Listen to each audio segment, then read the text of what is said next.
읽겠습니다. 구약성경 여호수아 3장 14절에서 17절까지입니다. 여호수아 3장 14절에서 17절을 우리 교독해서 읽도록 하겠습니다. 제가 먼저 읽겠습니다. 백성이 요단을 건너려고 자기들의 장막을 떠날 때에 제사장들은 언약궤를 메고 백성 앞에 나아가니라.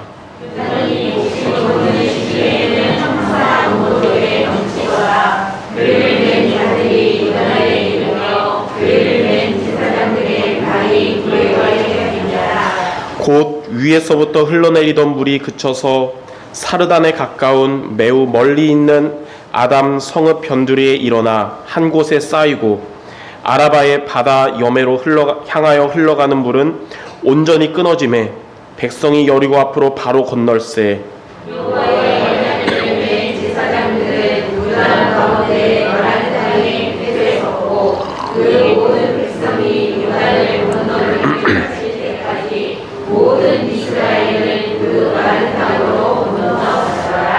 아멘. 저와 여러분이 하나님의 말씀을 따라가는 데 있어서 왜 현실에는 응답이 없는 것 같이 느껴질 수도 있고요. 불신 가족을 놓고 몇 년 동안 기도하는데도 내 힘으로는 절대 전도할 수 없는데 하나님이 역사하시는 하나님의 능력을 체험하고 싶은데 하나님 능력을 어떻게 체험하면 좋을까? 이렇게 여러분 생각하고 기도할 수도 있습니다. 우리가 세상에서 하나님의 능력을, 우리의 힘을 넘어서는 하나님의 능력을 체험하는 비밀은 무엇일까요?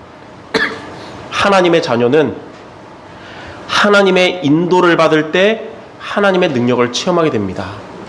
하나님이 인도받는다는 말은 뭐냐면 하나님의 계획을 따라가고, 그래서 우리의 삶에 하나님의 계획이 이루어지는 게 그게 바로 하나님의 인도거든요. 그런데 우리가 하나님의 인도받는 것이 순탄치만은 않을 때가 많습니다. 하나님의 인도가 우리의 현실과 부딪힐 때가 있어요. 갈등이 될 때가. 그리고 하나님의 인도를 받는데 우리의 능력으로는 부족함이 느껴져서 부딪힐 때가 있습니다.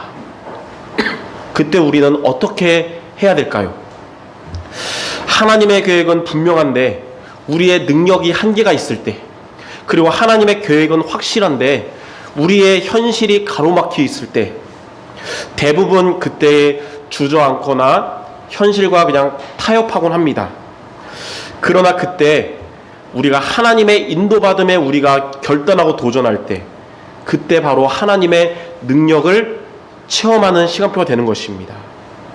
즉 하나님의 능력을 우리의 삶에서 언제 체험하냐면요, 하나님의 계획과 우리의 능력이 맞지가 않을 때, 하나님의 계획과 우리의 현실이 맞지 않을 때, 그때 우리가 하나님의 인도를 따를 때에 그때 하나님의 능력을 체험하는 것입니다. 그러면 우리가 인도받아야 할 하나님의 절대 계획은 무엇일까요? 그래서 오늘 제목이 하나님의 절대 계획에 도전하라인데, 첫 번째, 하나님의 절대 계획은 무엇입니까? 그냥 하나님의 계획이 아니라 절대 계획이란 말은 또 뭘까요?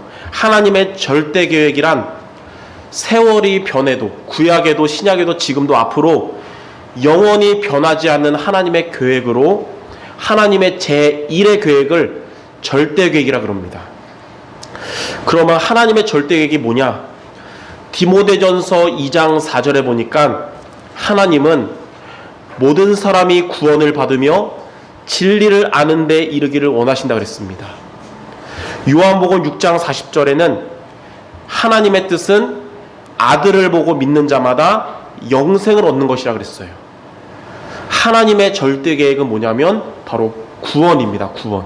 인간 구원이요. 구약에도 신약에도 하나님의 제1의 계획은 구원받는 것이고, 지금도 그리고 앞으로도 하나님의 제1의 계획은 구원입니다. 첫 번째, 여호수아 당시에 하나님의 절대 계획은 가나안 정복이었습니다. 왜 언약의 백성들은 세상의 그 지구의 많은 땅 중에 꼭 가나안 땅을 가야만 했을까요? 하나님은 오래전에 아브라함 때부터 가나안 땅은 그리스도가 오실 땅이기 때문에 라고 하셨기 때문에 그래서 가나안 땅을 가야 되는 거예요. 왜 그리스도가 오시는 것이 중요할까요? 요한복음 14장 6절에 보면 예수께서 이르시되 내가 곧 길이요 진리요 생명이니 나로 말미암지 않고는 아버지께로 올 자가 없다 그랬어요. 인간이 방황하는 인생이 되고 삶에 만족이 없는 인생이 되는 이유는 하나님을 떠났기 때문에 그런 것입니다. 하나님을 떠나서 방황을 하고 하나님을 떠나서 만족이 없는 그런 인생을 살던 인간들에게 그리스도는 하나님을 만나는 길 되시고 하나님이 항상 함께 하시는 길이 됐기 때문에 그리스도가 오시는 것이 중요한 것입니다. 인간은 누구는 예외 없이 그리스도를 만나야 방황이 끝나는 것이고 인생의 만족을 얻게 되는 거예요. 로마서 8장 2절에는 그리스도 예수 안에 있는 생명의 성령의 법이 죄와 사망의 법에서 너를 해방했다 그랬습니다. 인간의 인생이 부자든 가난하든 좋든 나쁘든 고통스러운 이유가 뭐냐면 죄와 저주 속에 있기 때문에 그런 거예요. 죄와 저주 속에서 고통받으며 살던 인간에게 그리스도는 죄와 저주에서 해방과 자유를 주셨기 때문에 그래서 그리스도가 오시는 것은 중요한 것입니다. 요한에서 3장 8절에는 하나님의 아들이 나타나신 것은 마귀의 일을 멸하려 하심이라 그랬어요. 인간이 왜 행복하지 못할까요? 돈이 없어서 사람이 없어서가 아닙니다. 불행을 가져다주는 사탄 마귀에게 장악됐기 때문에 행복하지 못한 거예요. 사탄에게 장악돼서 눌린 인생, 불행한 인생을 살던 인간에게 그리스도는 사탄의 머리를 깨트리시고 우리를 흑암 세력으로부터 건지셨기 때문에 그리스도는 반드시 오셔야 되는 겁니다. 그렇기 때문에 그리스도는 인간에게 꼭 필요한 구원자십니다. 구약에 살던 인간들에게도 또 신약에 살던 인간에게도 그리스도는 꼭 필요하고요. 이 시대에 사는 인간에게도 그리스도는 반드시 필요한 것입니다. 그리스도는 지금 여기 계신 여러분 모두에게도 필요한 분이시며 여러분들의 가족들과 여러분이 기도하는 전도 대상자들에게도 반드시 필요한 구원자십니다. 그런데 가나안 땅은 인간에게 꼭 필요한 그리스도가 오실 땅이기 때문에 이 그리스도를 붙잡고 그리스도 오실 때까지 후대에게 이 언약을 전달할 백성들이 가나안 땅으로 가는 것은 바로 하나님의 절대 계획인 것입니다. 그래서 이스라엘 백성들이 애굽에서 나와서 광야를 지나서 가나안 땅으로 반드시 가야 되는 거예요. 그게 하나님의 절대 계획이기 때문에. 자, 두 번째, 지금 이 시대의 절대 계획은 바로 세계복음화입니다. 세계복음화. 십자가에서 죽으시고 부활하신 그리스도는 제자들에게 미션을 주신 이후에 승천하셨어요. 그 미션이 뭐냐면 마태복음 28장 18절에서 20절에 보니까 하늘과 땅의 모든 권세를 가지고 세상 끝날까지 함께 할 거기 때문에 모든 민족으로 가서 제자를 삼아라 그랬어요. 마가복음 16장 16절에는 온 천하에 다니며 만민에게 복음을 전파하라. 사도행전 1장 8절에는 오직 성령이 너에게 임하시면 너희가 권능을 받고 땅끝까지 내 증인이 되리라. 이처럼 인간에게 꼭 필요한 구원자인 그리스도를 모든 민족에게 증거하는 세계복음화가 이 시대에 바로 하나님의 절대 계획인 것입니다. 하나님의 제1의 계획이에요. 그렇기 때문에 언약의 백성들인 저와 여러분들은 이 세계복음화를 마음에 품고 세계복음화를 위하여 살아가야 됩니다. 세계복음화 때문에 우리가 건강관리를 해야 되는 것이고 세계복음화 때문에 여러분들이 직장생활하는 것이고 학교생활을 하는 것입니다. 세계복음화가 크게는 전 세계에 있는 237개 나라 복음화지만 가깝게는 여러분들의 가정복음화, 여러분들의 현장복음화가 세계복음화입니다. 사도행전 16장 31절 말씀처럼 주 예수를 믿으라. 그리하면 너와 네 집이 구원을 받으리라. 이 말씀을 언약으로 붙잡고 여러분들의 가정복음을 위하여 기도하시기 바랍니다. 사도행전 19장 10절에 보면 아시아에 사는 자는 유대인이나 헬라인이나 다 주의 말씀을 듣더라. 이 말씀을 언약으로 붙잡고 여러분이 있는 그 현장 복음을 위하여 기도하시기를 바랍니다. 지금 코로나 장기화로 인한 이 비대면 시기일지라도 하나님의 이 절대 계획은 멈추지 않고 진행 중입니다. 그렇기 때문에 우리는 여러분들의 가족 구원과 전도 대상자를 위한 기도를 멈추지 말고 지속해야 합니다. 그러면 이런 시기와 상관없이 복음을 증거할 시간표가 오게 될 것입니다.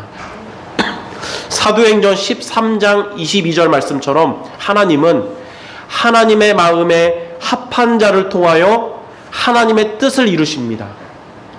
가정복음화와 현장복음화를 위하여 기도하는 것이 바로 하나님의 마음에 합한 거예요. 이렇게 기도하는 여러분을 통해서 하나님은 제1의 계획인 구원의 응답을 주실 겁니다. 그리고 237개 나라 복음화 때문에 하나님은 여러분들에게 건강의 응답, 산업의 응답, 또 자녀들의 축복받는 그런 응답을 주실 줄 믿습니다.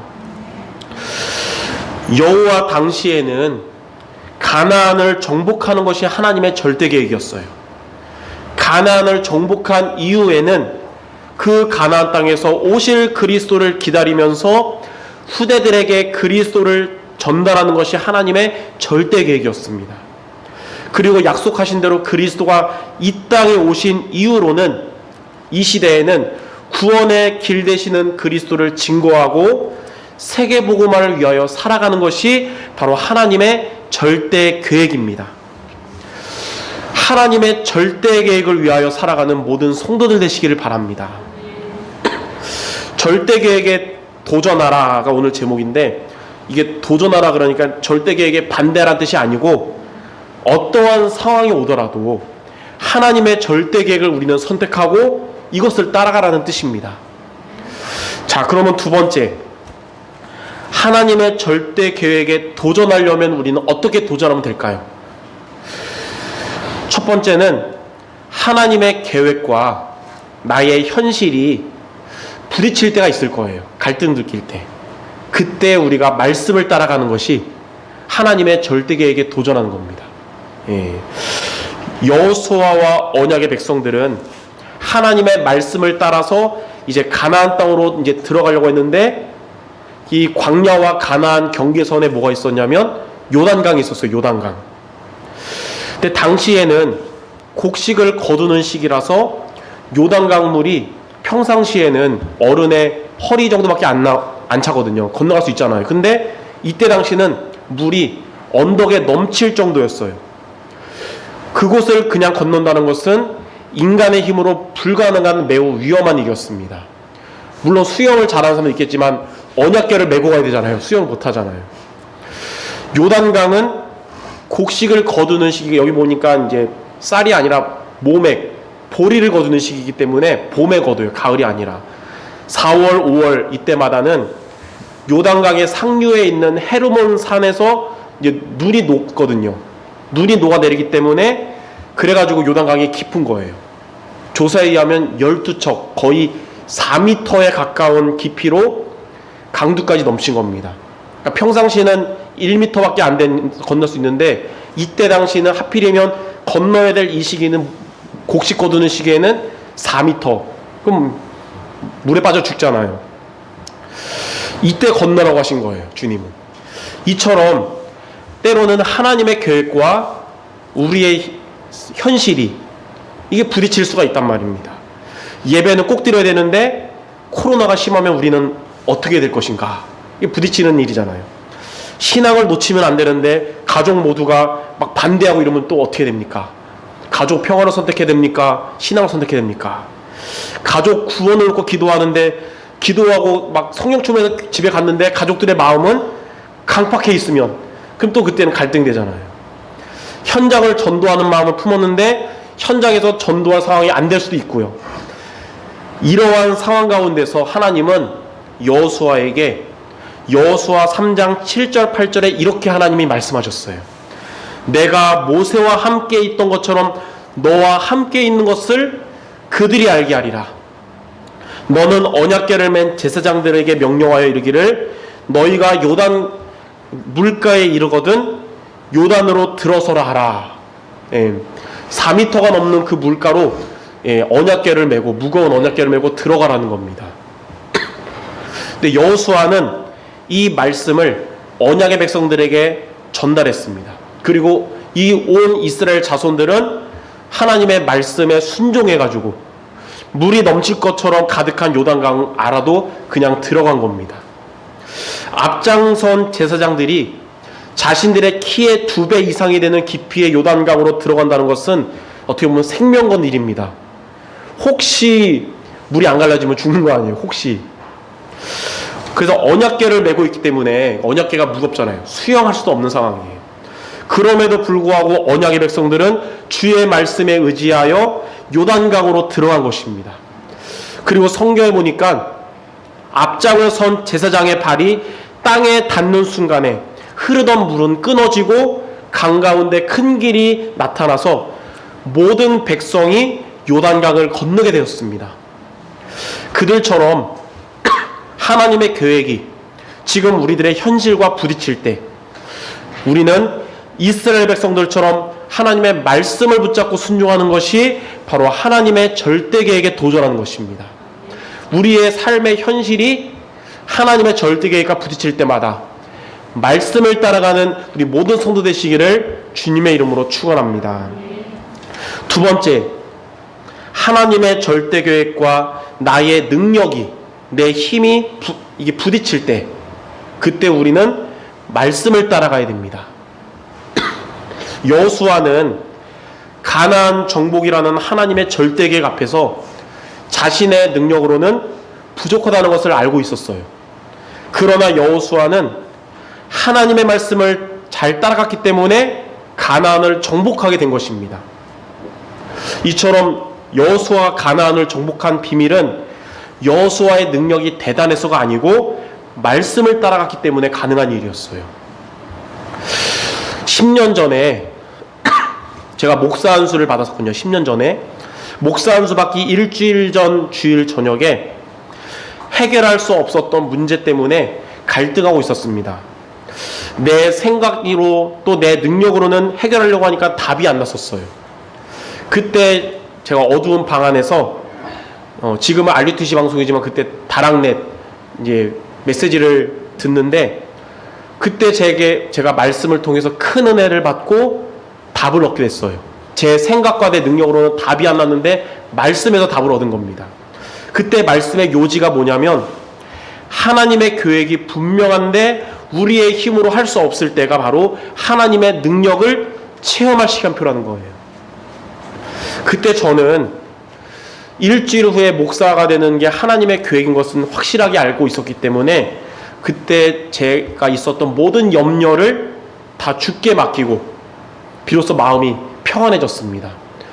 여러분 그 말씀 들으다 보면 그래 인생의 주인을 바꿔야 된다 그러잖아요. 내가 주인이 아니라 그리스도가 주인 돼야 돼. 어떻게 하면 되냐? 방법이 뭐냐면 지금 우리가 염려하는 것들을 내가 붙잡지 말고 주님께 맡기는 게 인생의 주인을 바꾸는 비밀이에요. 그때 그렇게 했거든요. 근데 일주일 후에 하나님은 제 인본주의로 해결할 수 없는 응답을 하나님이 주셨고 목사 안수도 은혜롭게 받게 되고 모든 것이 다 풀렸어요. 그때 제가 깨달은 게 뭐냐면 내 생각을 따라가지 말고 내 능력을 따라가지 말고 말씀을 따라 하나님의 인도를 받아야 되는구나. 그때 깨달은 거예요. 목사가 되면서 제가 다짐했습니다. 하나님, 저는 현실 때문에 갈등하지 말고 내 능력이 연약하다고 낙심할 게 아니라 말씀 따라가며 하나님의 인도밖에 없어서. 그게 벌써 10년 전이거든요.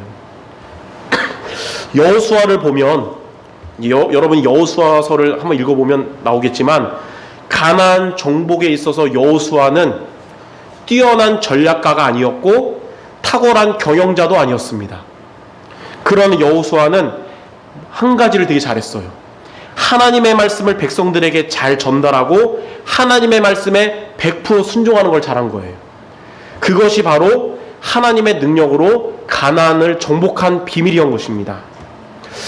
나의 현실이 가로막힐 때에 우리가 말씀과 하나님의 절대 계획을 버리고 내 현실을 선택하는 게 그게 바로 불신앙입니다. 그때에는 여러분 하나님의 절대 계획의 말씀을 따라가는 여러분들 모두 되시기 바랍니다. 때로는 우리의 능력이 부족하다고 느껴질 때 하나님의 절대 계획이 아닌 내 능력을 선택하는 것도 불신앙이거든요. 그때에도 내 능력과 상관없이 하나님의 절대 계획의 말씀을 따라가는 여러분들 모두 되시기를 바랍니다. 자, 그러면 세 번째, 이렇게 우리가 하나님의 절대 계획을 말씀을 붙잡고 따라가면서 하나님의 절대 계획에 도전하면 어떻게 될까요? 그때에 하나님이 일하십니다. 절대 계획을 이루시는 하나님의 능력을 체험하게 될 것입니다. 왜 하나님은 베드로를 통해서 안진뱅이를 일으키게 하셨을까요? 사도행전 1장 8절에 오직 성령이 너에게 임하시면 너희가 권능을 받고 예루살렘과 온 유대와 사마리아와 땅끝까지 이르러 내 증인이 되리라고 말씀하신 하나님의 그 절대 계획이 이루어지는 현장이기 때문에 그런 것입니다. 그 예루살렘의 복음이 선포되는 전파되는 사도행전 1장 8절이 성취되는 현장이었기 때문에 안진뱅이를 일으키면서까지 하나님이 능력으로 역사하신 거예요. 왜 하나님은 출애굽한 이스라엘 백성들을 앞에 홍해 바다를 갈라지게 하셨을까요? 애굽에서 해방받은 언약의 백성들이 가나안 땅에 들어가서 그리스도 운동하는 것이 하나님의 절대 계획이기 때문에 하나님이 가르신 겁니다. 하나님이 그냥 본인의 능력이 얼마나 강한지 한번 보여주려고 그런 게 아니라 하나님의 절대 계획 때문에 갈라주신 거예요. 왜 하나님은 이렇게 가나안을 정복할 때 물이 범람하는 요단강을 갈라지게 하시고 크고 견고했던 여리고를 하나님이 직접 무너뜨리셨을까요? 가나안 땅에서 오실 그리스도 운동하는 것이 하나님의 절대 계획이었기 때문에 그렇게 한 것입니다. 만약 우리의 삶에 말씀 따라서 하나님의 절대 계획을 향해 가는데 현실이 가로막히면 하나님이 현실 문제를 해결할 것이고 우리의 능력이 연약하면 하나님 우리의 능력에 최고 힘 주셔서 역사하실 겁니다.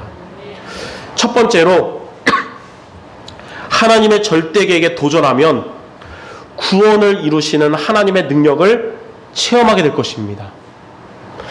저는 대학 시절에 저희 친한 친구의 구원을 위해서 늘 기도했었습니다. 그러다가 학교에서 둘만 있는 시간에 이제 늘 기도했으니까 용기 내가지고 복음을 증거했는데 거절을 당했어요. 그래도 그 친구의 구원을 위해서 늘 기도했는데 어느 날 밤, 몇 달 후에 밤 11시 넘어서 그 친구에게 문자가 온 겁니다. 자기는 이제 하나님의 자녀가 됐다는 문자가 와서 깜짝 놀랐어요. 친구 중에도 두 종류가 있잖아요. 렘넌트 친구가 있고 불신자 친구가 있는데 불신자 친구한테 렘넌트 용어를 받은 거예요. 하나님의 자녀가 됐다고. 이건 드라마 같은 얘기라서 그 11시 넘은 시간에 바로 전화했더니 걔가 하는 말, 엄마 아빠가 요즘 막 싸우고 이혼할 분위기에 되게 힘든 상황에서 그때 제가 막 두서없이 했던 복음 자랑이 생각나서 근처 교회를 갔는데 그 교회가 다락방하는 교회였어요. 그래서 예수님을 영접하고 기뻐가지고 저한테 바로 문자를 보낸 겁니다. 이처럼 전도의 응답은 우리가 아무리 열심히 해도 응답이 안 될 수도 있고요.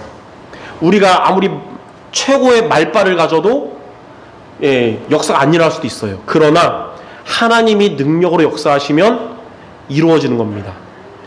하나님은 하나님의 마음에 합한 자를 통하여 구원의 하나님의 뜻을 이루십니다.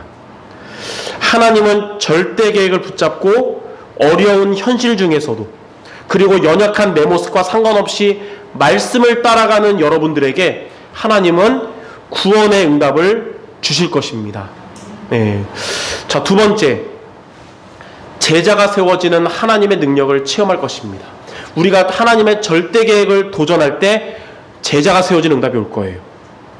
올해는 코로나로 인해서 주일 예배도 드리기 어려운 환경이었습니다. 지금은 조금 낫지만 우리 몇 달 전만 해도 막 비대면 예배, 9시에 예배 드리고, 또 그것도 혹시라도 공무원 올까 막 해서 막 제가 이제 신앙생활에서 이렇게 주일 예배를 눈치 보며 한 적 없는 정도였어요.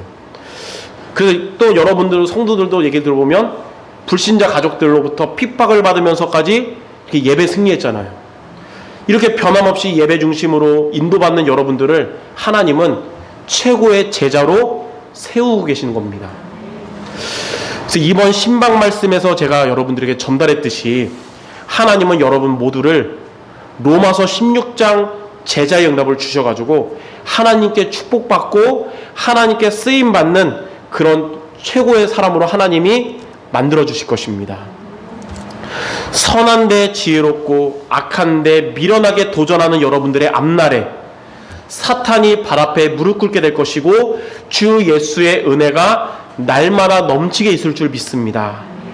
그러므로 이번 한 주간 내 현실을 따라가는 것이 아니고 내 능력을 따라가지 말고 하나님의 절대 계획에 말씀 붙잡고 도전하는 우리 모든 성도 되시기를 주님의 이름으로 축원합니다.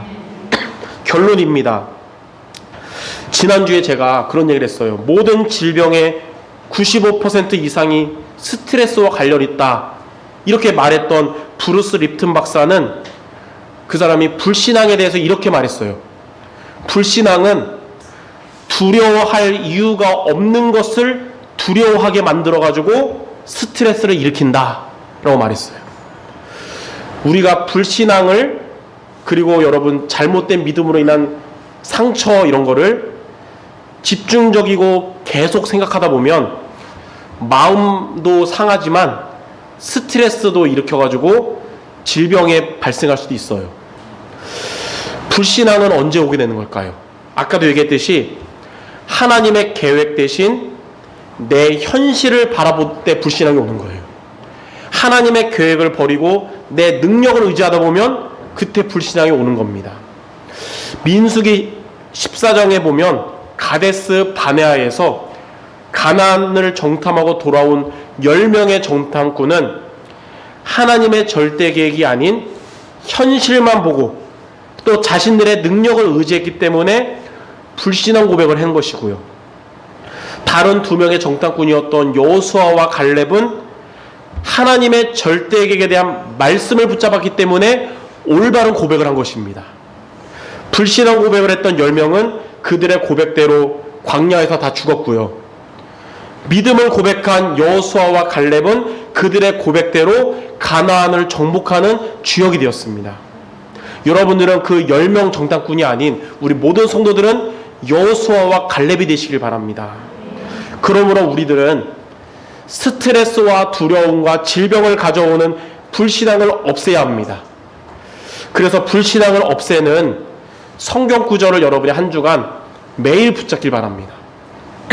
일주일 동안 기도했어요. 하나님, 가장 최고의 그 불신앙을 없애는 성경 구절 뭐가 있을까요? 기도하면서 하나님이 막 은혜 주신 성경 구절 4구절을 이번 한 주간 붙잡길 바랍니다. 첫 번째가 뭐냐면 이사야 41장 10절입니다. 두려워 말라, 내가 너와 함께함이라. 놀라지 말라, 나는 너의 하나님이 됨이라. 내가 너를 굳세게 하리라. 참으로 너를 도와주리라. 참으로 나의 의로운 오른손으로 너를 붙들리라. 예, 이렇게 이사야 41장 10절을 여러분이 붙잡기 바랍니다. 두 번째는 뭐냐면 여호수아 1장 9절이에요. 지지난주에 했던 말씀이죠. 내가 내게 명령한 것이 아니냐. 강하고 담대하라. 두려워하지 말며 놀라지 말라. 내가 어디로 가든지 내 하나님 여호와가 너와 함께하느니라. 예. 세 번째 성경 구절이 잠언 3장 5절 6절입니다. 잠언 3장 5절 6절. 너는 마음을 다하여 여호와를 신뢰하고 내 명철을 의지하지 말라. 너는 범사의 그를 인정하라. 그리하면 내 길을 지도하시리라. 마지막 네 번째 성경 구절이 이사야 26장 3절입니다. 주께서 심지가 견고한 자를 평강하고 평강하도록 지키시리니 이는 그가 주를 신뢰함이니라. 주를 신뢰한단 말은 주의 말씀을 신뢰하고 따라가는 거예요. 이런 여러분들을 하나님은 심지가 견고한 자 되게 하셔서 평강하고 평강하도록 하나님이 지켜주실 것입니다. 이렇게 우리의 불신앙을 없애는 이 하나님의 말씀을 매일 읽어보시기 바랍니다. 그럼 우리에게 두려움과 스트레스와 질병을 가져오는 불신앙은 사라져가고 복음의 믿음이 견고해질 줄 믿습니다. 하나님은 여러분들의 현실과 우리의 능력이 아닌 말씀을 붙잡고 의지하도록 하나님 우리를 만들어 가실 거예요. 물이 범람했던 요단강에 말씀을 의지하여 들어가자 물이 말랐듯이 하나님의 절대 계획이 이루어지도록 말씀을 따라가는 여러분들에게 하나님은 이번 한 주간 날마다 능력으로 역사하실 줄 믿습니다. 기도하겠습니다. 하나님의 절대 계획으로 우리를 인도하심을 감사드립니다. 우리가 하나님의 계획 따라서 인도받는데 현실이 부딪히고 우리의 능력이 가로막힐 때마다 하나님의 말씀을 붙잡고 도전하는 우리 모두 되게 하여 주시옵소서. 하나님의 능력을 체험하여 구원의 축복이 우리의 현장에 이루어지고 제자가 세워지는 응답받는 우리 모두 되게 하여 주옵시며, 한 주간 말씀을 붙잡고 우리의 불신앙이 사라지고 믿음이 견고해지는 주님의 제자들 되게 하여 주시옵소서. 모든 말씀 우리 주 예수 그리스도의 이름으로 기도드립니다. 아멘.